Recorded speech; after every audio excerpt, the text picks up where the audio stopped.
Communication is power. Those who have mastered its effective use can change their own experiences of the world and the world experiences of them. All behavior and feeling find their original roots in some form of communication. Those who effect the thought, feeling, and action of the majority of use are those who know how to use this tool of power. Think of the people who have changed our world: John F. Kennedy, Thomas Jefferson, Martin Luther King, John Franklin Delano Roosevelt, Winston Churchill, Mahatma Gandhi, and so on. In a much grimmer vein, think of Hitler. What these men all had in common was that they were master communicators. They were able to take their vision, whether it was to transport people into space or to create a head filled in Third Reich, and communication it to others with such congruency that they influenced the way the masses thought and acted. Through their communication power, they changed the world. In fact, isn't it? This also what set a Spielberg, a Springsteen, and Isaac Fonda are reckoned apart from others. Are they not mastered of the tool of human communication or influence? Just as these people are able to move the masses with communication, it is the tool we also use to move ourselves. Your level of communication mastery in the external world will determine your level of success with others, personally, emotionally, socially, and financially. Most important, the level of success you experience internally, the happiness, joy, a zesty love, anything else you desire, is the desire direct result of how you communicate to yourself. How you feel is not the result of what is happening in your life. Is it your interpretation of what is happening? Successful people's lives have shown us over and over again that the quality of our life is determined not by what happened to us, but rather what we do about what happened. You are the one who decide how to feel and act based upon the way you choose to pursue your life. Nothing has any meaning except the meaning we give it. Most of us have done this process of interpretation on automatic, but we can take that power back and immediately change our experiences of the world. This book is about taking the kind of massive focus, congruent action that lead to overwhelming result. In fact, if I were to say to you in 2 words what this book is about, I would say proceeding result. Think about it, isn't it? That what you are really interested in. Maybe you want to change how you feel about yourself and your world. Maybe you like to be a better communicator, develop a more loving relationship, learn more rapidly, become healthier, or earn more money. You can create all of these things for yourself and much more through the effective use of information in this book. Before you can produce new result, however, you must first realize that you are already producing result. They just may not be the result you desire. Most of us think of our mental state and most of what goes on in our mind as things that happen outside our control. But the truth is, you can control your mental activity and your behavior to a degree you never believed possible before. If you are depressed, you created a produce that show you call depression. If you are aesthetic, you create that too. It's important to remember that emotions like depression do not happen to you. You don't catch depression, you create it. Like every other result in your life, through a specific mental and physical action, in order to be depressed, you have to view your life in a specific way. You have to say a certain thing to yourself in just the right tone of voice. You have to adopt a specific posture and breathing pattern. For example, if you wish to be depressed, it helps tremendously if you collapse your shoulder and look down a lot, speaking in a sad sounding tone of voice, and think of the worst possible scenario for your life also helps. If you throw your biochemistry into a burmoil through a poor diet or excessive alcohol or drug use,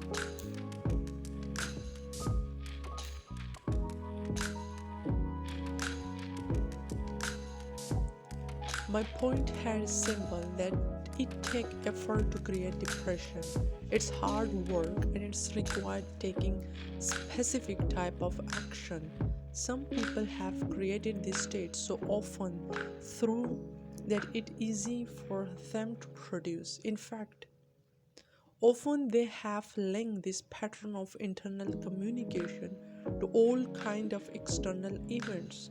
Some people get so many secondary gain, attention from others, sympathy, love, and so on, that they adopt this style of communication as their natural state of living, and they have lived with it so long that it actually feels comfortable.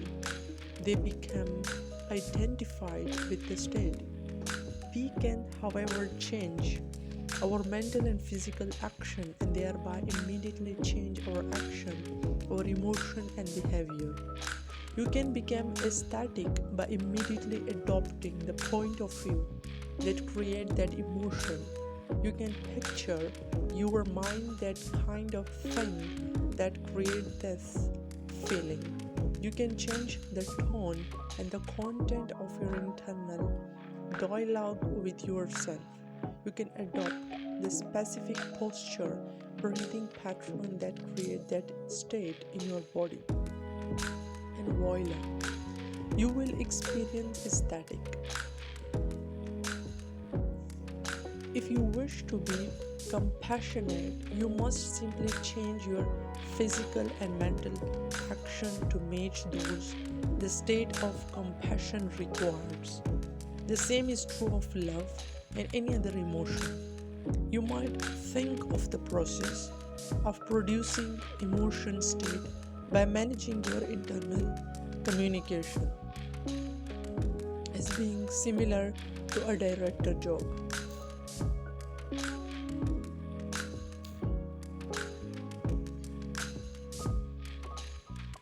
To produce the precise result, he wants the director of a movie to manipulate what you see and hear.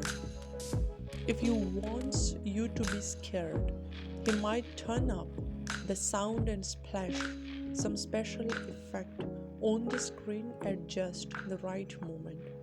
If he wants to be inspired, he will arrange the music, the lighting, everything else on the screen to produce that effect. A director can produce a tragedy or comedy out of a same event, depending upon what he decides to put on the screen. You can do the same thing with the screen of your mind. You can direct your mental activity, which is the underpinning of all physical action, with the same skill and power.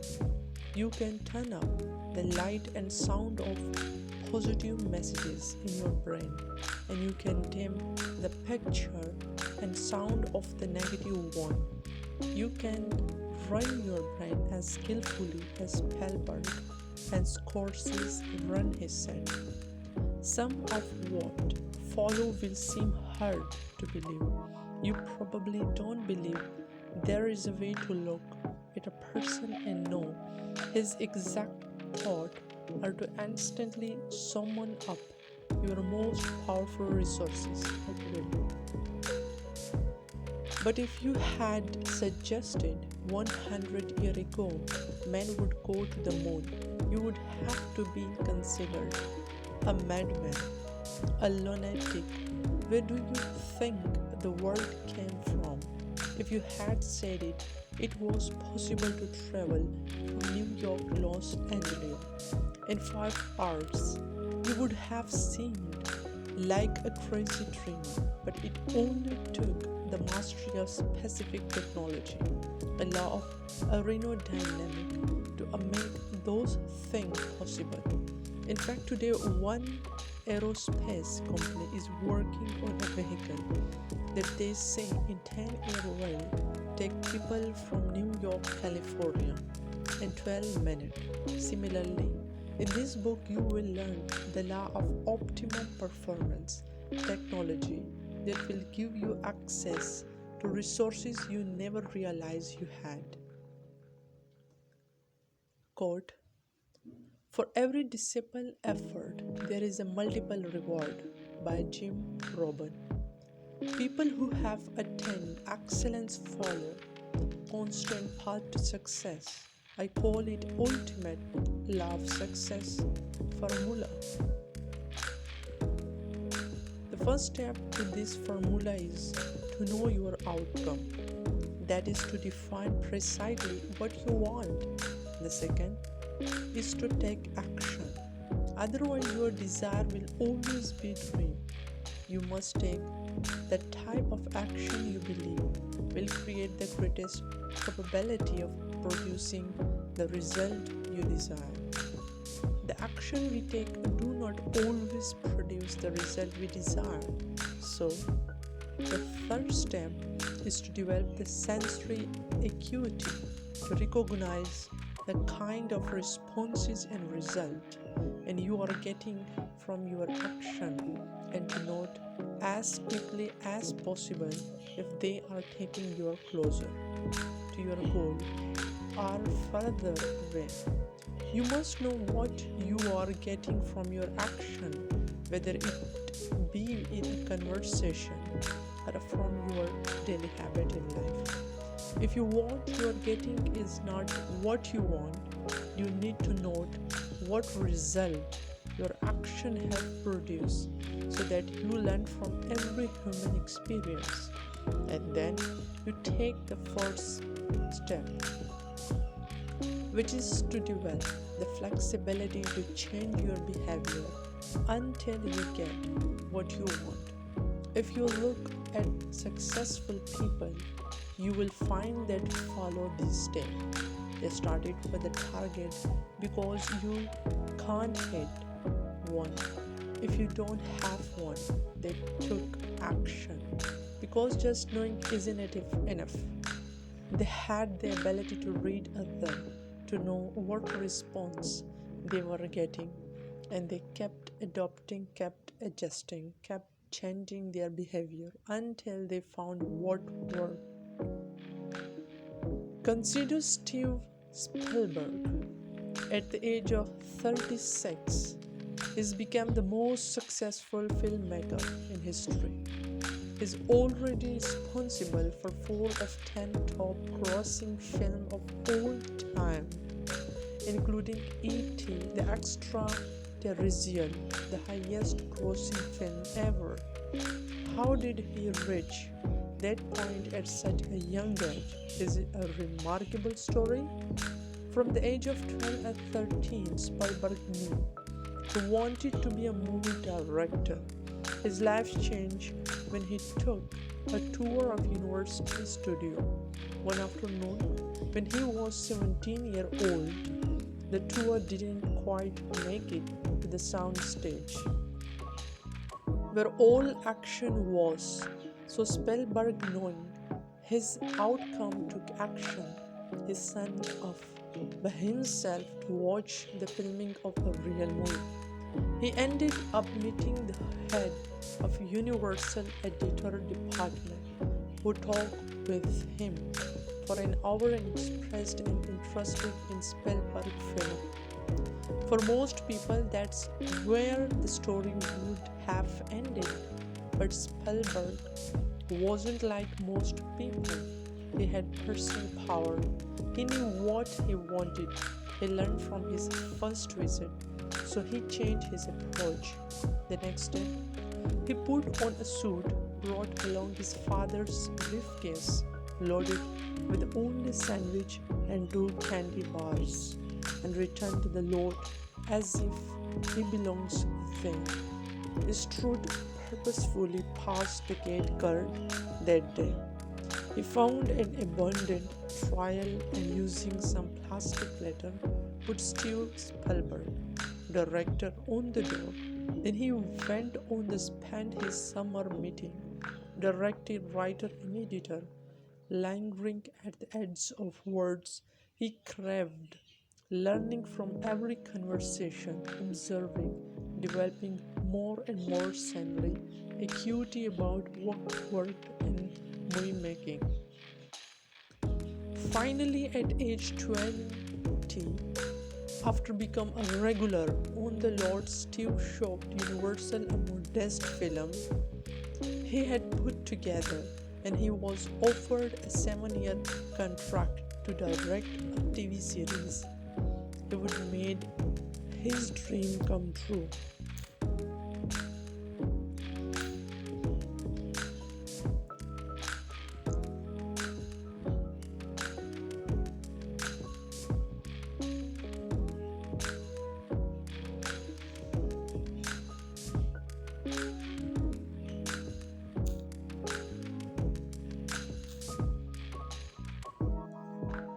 Did Spielberg follow the ultimate success formula? He sure did. He had the specialized knowledge to know what he wanted. He took action.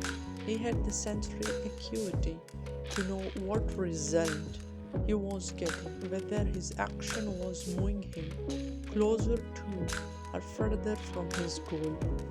And he had the flexibility to change his behavior to get what he wanted.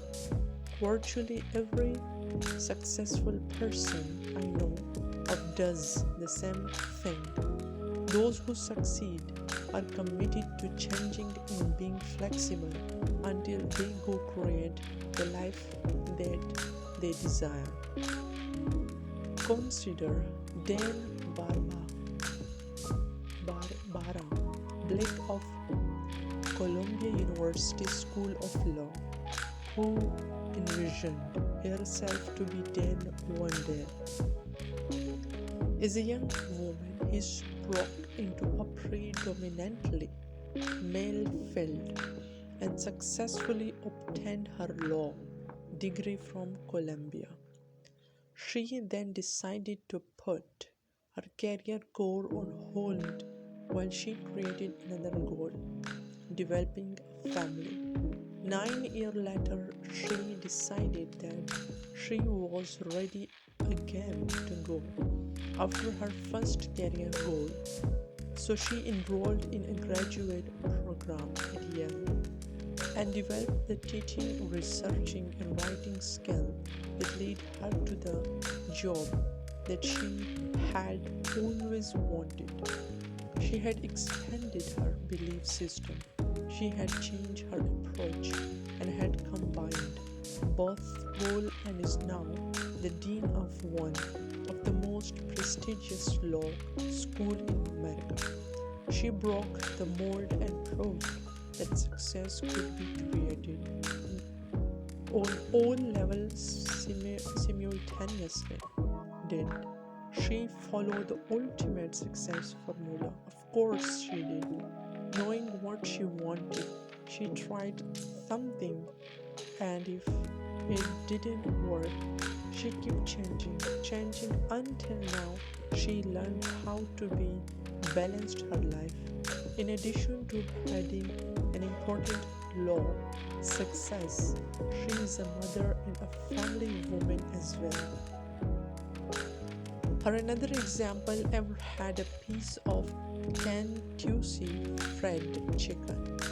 Do you know how Colonial Sanders built the empire that made him a millionaire and changed the eating habit of our nation? When he started, he was nothing but a retire with a fried chicken recipe. That's all. No organization, no nothing. He had owned a little restaurant that was going broke because the main highway had been routed elsewhere. When he got his first social security check, he decided to see if he could make some money selling his chicken recipe. His first idea was to sell the recipe to restaurant owner and have them give him a percentage of the process. Now that's not a necessity. The most realistic idea for beginning business, and a thing turns out. It didn't exactly rocket him to stardom. He drove around the country sleeping in his car, trying to find someone who would beg him. He kept changing his idea and knocking on door. He was rejected 1009 times, and then something miraculous happened. Someone said yes, the colonial was in business. How many of you have a recipe? How many of you have the physical power, charisma of chunky old man in a white suit? Colonial Sanders made a fortune because he had the ability to take massive, determined action. He had the personal power necessary to produce the result he desired most. He had the ability to hear the word no 1,000 times and still communicate to himself in the way that got him to knock on next door, totally convinced that it could be the one where someone said yes. In one way or another, everything in this book is directed toward providing your brain with the most effective signal to empower you to take successful action. Almost every week I conduct a 4-day seminar called The Mind Revolution. In this seminar, we teach people everything from how to run their brain and most effectively to how to eat, breathe, and exercise in a way that maximizes personal energy. The first evening of this 4-day process is called Fear into Power. The design of the seminar is to teach people how to take action instead of being stopped by fear. At the end of seminar, people are given the opportunity to walk on fire across 10 to 12 feet of burning coal and in advanced group. I have had people walking across 40 feet of coal. The fire walk was fascinated the media to the point I fear it a message is getting lost. The point is not to walk on fire. I think it's fair to assume there is no great economic or social benefit to be gained from a blissful stroll across a bed of hot coal.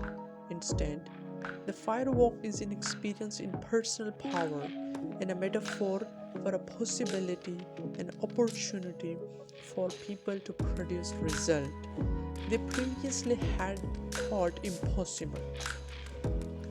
People have been doing some version of firewalk for thousands of years in some part of the world. It's a religious test of faith.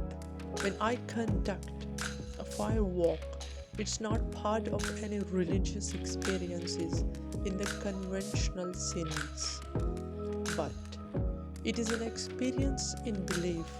It teaches people in the most versatile sense that they can change, they can grow, they can stretch themselves, they can do things they never thought possible, that their greatest fear and limitation are self-imposed.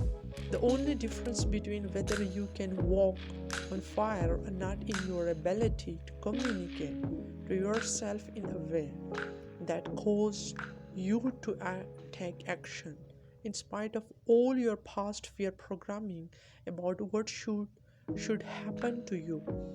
The lesson is that people can do virtually anything as long as they muster the resources to believe they can and to take effective action.